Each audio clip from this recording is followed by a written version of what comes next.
The Vaudevillians of Bradford, written and spoken by Madeline Stanger. Bradford, England, 1942. "Oh, you nasty bugger! Lay down your guns and surrender on the king's order!" Jasper clambered over a weed-ridden hill covered in dirt. His clothes were patched and mended, an old blue sweater and black trousers. His messy chestnut hair was smothered by a large tin mixing bowl upon his head. Catching his breath as he stood up, he held up his BB gun and aimed down at what looked like a hubcap.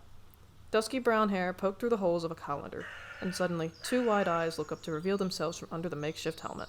It was Teddy, Jasper's neighbor and best friend. Teddy stared up at him in shock from down in the ravine. His clothes were much the same as Jasper's. The only difference was the iron cross taped on either side of Teddy's bowl, indicating his allegiance in the game. Teddy quickly ran up the hill with his own BB gun in hand. "Oi, but our way it is then," Jasper yelled in his mock Cockney accent. Pressing forward, Teddy looked for a place to hide. A large tree, a rock, anything from which he could ambush his friend from. He settled on a wide oak he could make out just across a small river, but just as he went to make his way over, something caught his foot and sent him tumbling face first into the stream below. Recollecting his bearings, he saw that his clothes were soaked. Great. What would Mom say? Fortunately, nothing was broken. Just a small scrape or two on his right leg. Mom would still be upset with him when he got back, though. He felt the wind rush past his hair and realized his helmet must have fallen off somewhere on the way down. The cool water caressed and rushed past his fingers as he pushed himself upright. As he got up, however, he noticed something felt off. It wasn't him, but something under him. He gasped as he jumped back in realization. The river! Why on earth was it flowing uphill? Jasper broke out from the bushes with his and Teddy's BB gun at the ready, causing Teddy to startle and jump back once more. When he saw his friend still hadn't put his helmet on, however, he tossed the guns to the ground. "What are you doing?" he sighed with more than a hint of annoyance. All Teddy could do was point at the river he'd fallen into. "Look!" Jasper shifted his focus to the stream, bored at first. His eyes followed up the hill, and then he put it together. "Wait, how? See, I fell into this. And now that I think about it, I don't remember there ever being any rivers around here." "Huh," Jasper managed in his awe. Picking up on a distant rumble, he strained to hear. Was it the Germans? Had they really come this far north of London? He looked at Teddy with concern, who looked back in much the same way.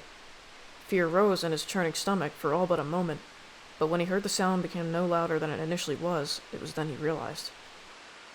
It was a waterfall. But how on earth could they have that here?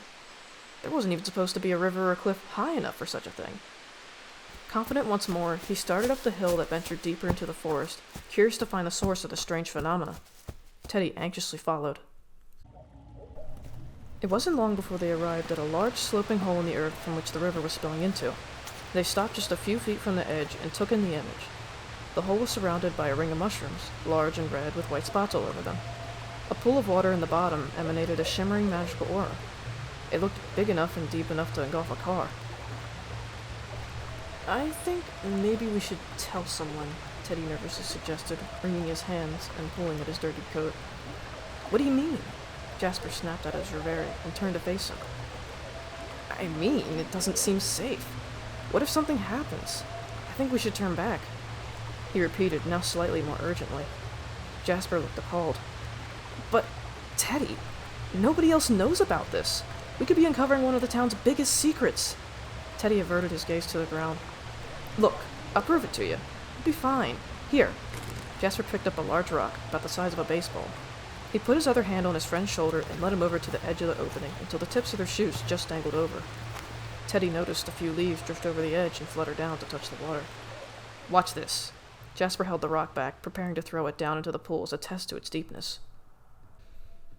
Just as Jasper was about to throw the stone into the pool, a concentrated gust of wind forced itself through the foliage, striking right at them and lifting them off their feet. Jasper gasped as he was flung forward over the edge, and without thinking, he reached out and grabbed Teddy, pulling him down with him. The two boys screamed as they found themselves hurtling and tumbling through the air towards a mysterious pool. They wondered if perhaps this would be it until... Jasper could feel the water part from beneath him before it enveloped his body completely. The sensation was strangely warm, even comforting. Nothing hurt. He attempted to open his eyes, but instead of being greeted by the sting of water, he saw a bright blue metal tunnel. He felt his body land on the bottom of it and could now hear Teddy screaming behind him. Suddenly, the tunnel inclined, and he felt himself begin to tumble down once more. But before he had time to think, before he could even begin to resist the motion, they crashed into the bottom of a ball pit. After a moment of shock, they raised their soaking heads out from the depths. Bright lights blinded them as the thunderous applause of an audience surrounded them from all sides. A man dressed in an elaborate and colorful suit stood in front of them, a cane in his left hand. Jasper tried to take in the dizzying red and white striping of the walls in his confusion. Let's give them a round of applause, ladies and gentlemen, and some good luck for their next act later tonight. Suddenly, Teddy gasped loudly, eyes wide as billiards. He lurched around and quickly tried to climb back up the slide, losing his grip and sliding back down, much to the audience's amusement. He eventually made it to the top, but when he realized there was only a tightrope leading to another platform, and not the magical pool from which they entered through, he slumped back down the slide in disbelief, sending a roaring laughter through the crowd. Jasper sat there idly taking it all in, still unsure of what to make of the sudden situation. The crowd continued to clap and laugh. The ringmaster yanked them out, one at a time by the elbows. How you two freaks always manage to get yourselves soaking wet out of thin air is beyond me, he retorted with more than a trace of annoyance. He shoved them towards a passageway and into a room, revealing a large cage. The ringmaster opened the gate and shoved them in, before he slammed it shut and locked it once more.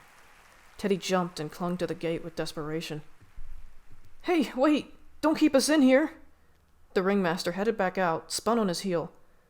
What are you talking about? Your next act will be in 10 minutes, he huffed, before striding off into the arena. Teddy lost his grip on the gate, stepped back, and unceremoniously slumped down into the bottom of the cage. Watch this, Teddy mocked. Well, this is just great, Jasper. Just great. I don't know how it happened, but you got us into this mess. Now how are we going to get back home? Suddenly, they heard a deep roar come from a nearby cage. A lion sat and stared at them, clawing at the steel bars and licking its lips as it circled around the small space. Teddy jumped at the sight. Wow, that's awesome, Jasper gasped. Are you kidding me? We get sucked through some hole in the earth, get thrown into a circus where we have to perform, get locked in a cage next to a hungry lion, and all you have to say is, that's awesome. Oh, bother, we'll never get out of here at this rate, Teddy whined. Jasper suddenly lit up, a wicked smile breaking across his face. Teddy, I've got an idea.